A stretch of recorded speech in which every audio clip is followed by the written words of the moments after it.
Por que falar de demência? Principalmente para um grupo de pessoas, né, para um público leigo, para não especialistas. Porque a demência, seja ela qual for, doença de Alzheimer, frontotemporal, ela está associada ao envelhecimento. E a população que mais cresce são os idosos, né? A pessoa idosa. E aí, por isso, eu estou lançando agora, semana que vem, dia 21 de novembro, no Dia Mundial da Doença de Alzheimer, o livro E aí, doutora? É demência?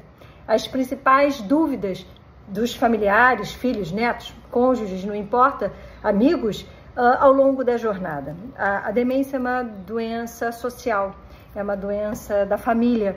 Com o tempo, a pessoa vai esquecendo, e essa é a principal característica das síndromes demenciais, a perda da memória associada a uma outra perda de função cerebral superior.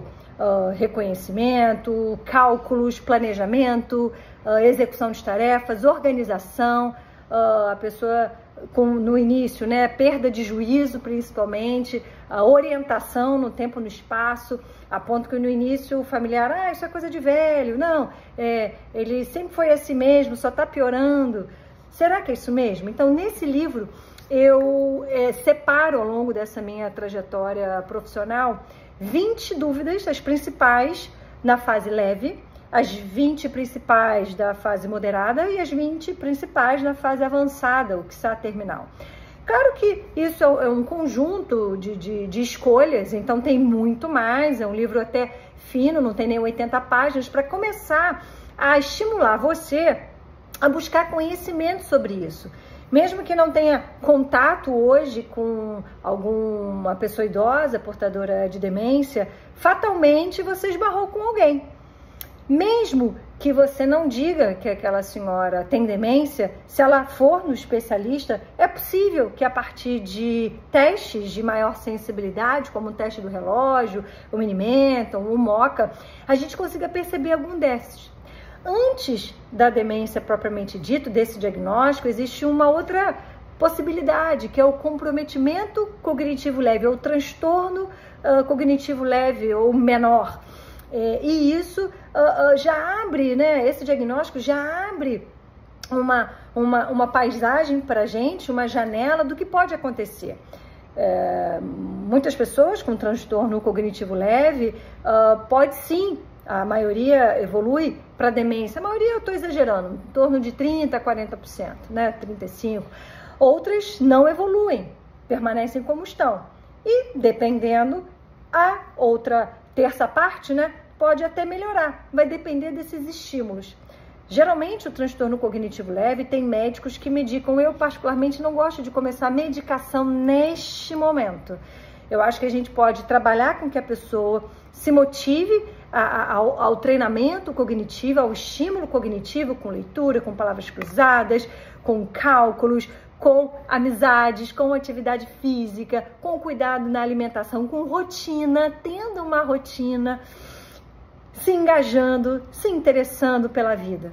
Mas nem sempre é difícil, porque às vezes a depressão vem e atrapalha um pouquinho, às vezes tem uma outra doença concomitante que acaba também corroborando, né? Então vamos colocar um paciente portador de pressão arterial elevada, né? Hipertensão arterial ou a diabetes, que isso pode levar, por exemplo, a um AVC, a um derrame cerebral. Então, o AVC hemorrágico, isquêmico, isso pode, com o tempo, levar, sim, a uma síndrome demencial, a demência vascular. Às vezes não tem aquele derrame da boca ficar torta, da mão ficar, né, com os dedos difíceis de mexer, lembra aquele termo esquecido, mas ao longo do tempo, essas doenças, colesterol elevado também, né, dislipidemia, a obesidade, isso pode gerar microisquemias cerebrais não tão perceptíveis assim, e sim causar uma demência, principalmente alterando a substância branca na parte frontoparietal, e isso gerar um comportamento bem peculiar, né? Uma apatia, uma falta de iniciativa. Então, a gente percebe que com o processo de envelhecimento e pensar numa perspectiva, né, das grandes cidades, de uma família pequena, quem vai cuidar dessa pessoa? E aí quem surge as principais dúvidas, né? Parece que um raio que cai na casa, quando a gente efetivamente recebe o diagnóstico, o que eu faço, quem gerencia isso, quais são os profissionais, precisa de físio, precisa de fono. No início, a síndrome demencial, né, a doença de Alzheimer, por exemplo, não causa uma disfagia, isso, né, dificuldade de engolir, só lá numa fase avançada. Mas se eu falo de uma demência vascular, dependendo da área atingida, eu já posso ter uma dificuldade de engolir precoce. Então, vai depender de que etiologia é essa, né, dessas síndromes demenciais, o que a gente está falando. Além disso, tem toda uma preocupação de fim legal, né? Vamos curatelar. Hoje em dia, eu conversando, né, com advogados, com juízes, a gente curatela cada vez menos. E sim, a gente tenta desenvolver alguns instrumentos jurídicos. Um deles é a tomada de decisão apoiada, que é você não tirar totalmente a capacidade dessa pessoa idosa de tomar decisões, mas ter pessoas da sua confiança para tomar as melhores decisões. Isso é importante. Além disso, o ter um médico de confiança e esse médico ser um grande regente, pode ter sim os especialistas, não precisa ser só o geriatra, mas geralmente o psiquiatra, o neurologista e o geriatra são os melhores condutores, além das outras, dos outros profissionais, das outras áreas também que podem ajudar, não é?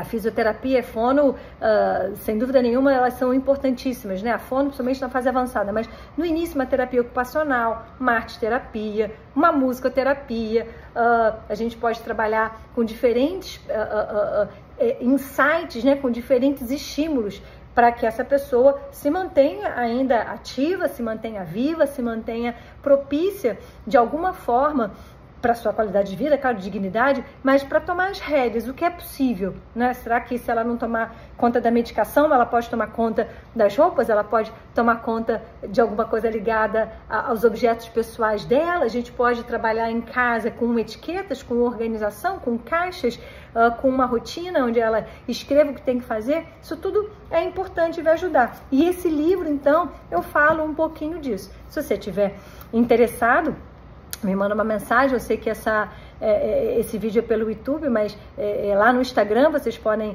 entrar em contato comigo, e aí eu consigo mandar o livro para sua casa, se você quiser, te explicando aí valores, frete e tudo mais. Eu espero que esse livro seja o primeiro de uma série. Vocês veem que ele é fininho para começar, que aí com as outras dúvidas, né, com as outras possibilidades, a gente vai aumentando ele mais e ajudando você, por exemplo, a lidar melhor com essa situação.